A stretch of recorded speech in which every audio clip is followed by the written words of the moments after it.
Assalamu alaikum. Today is our fourth lecture. What is mass? Mass is the measures of how much matter is in object. एक object के अंदर कितना matter है उसे हम कहेंगे मास. एक्चुअली में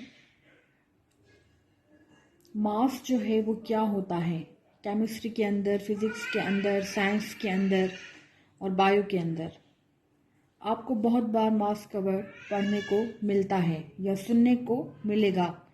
तो मास जो है वो बहुत इम्पोर्टेंट वर्ड है. अगर आप साइंस को समझना चाहते हैं तो इस तरह के बेसिक कॉन्सेप्ट्स आपको अच्छे से बनाने होंगे. जब भी आपके सामने मास वर्ड आए तो आपके माइंड में ये 3 वर्ड्स आने चाहिए कि अमाउंट ऑफ मैटर. मास का मतलब अगर कहीं मास लिखा हुआ है तो इट मीन्स कि वो आपको बताना चाह रहा है कि अमाउंट ऑफ मैटर, कोई भी चीज़ कितना अमाउंट ऑफ मैटर रखता है. अमाउंट का मतलब उर्दू के अंदर मिकदार होता है और मैटर जो है इसको मादा बोलते हैं. कोई भी चीज़ आसपास नज़र आ रही है वो किसी न किसी चीज़ से मिलकर बनी होगी. तो वो जिस चीज़ से भी मिलकर बनी है, चाहे वो सॉलिड है, लिक्विड है या गैस है, तो जितने मटेरियल से वो मिलकर बनी है उस मटेरियल की क्वांटिटी या अमाउंट को बोलते हैं मास.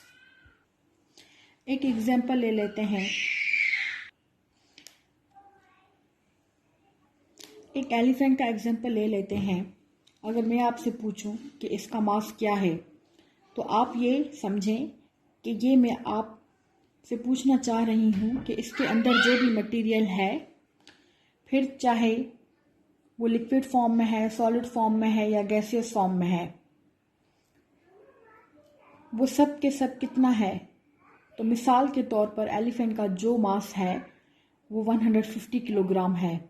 इस 150 किलोग्राम से मुझे पता क्या चला, जितना ब्लड, बॉन या फिर गैस है वो सब के सब कितना अमाउंट में बनता है, 150 किलोग्राम. तो ठीक इसी तरह अगर कोई आपको कहे कि पेंसिल का मास कितना है, तो एक्चुअली वो आपसे क्या पूछना चाह रहा है कि इस पेंसिल के अंदर कितना अमाउंट ऑफ वुड है, कितने अमाउंट ऑफ रबड़ है, कितने अमाउंट ऑफ लिक्विड है. ठीक है, आई होप आपको मास समझ आ गया होगा. किसी भी एक ऑब्जेक्ट के अंदर जो अमाउंट है, अमाउंट ऑफ मैटर यानी मैटर की मिकदार जो है उसे बोलते हैं मास. ऑब्जेक्ट का क्या मतलब? ऑब्जेक्ट का मतलब होता है कोई भी चीज़.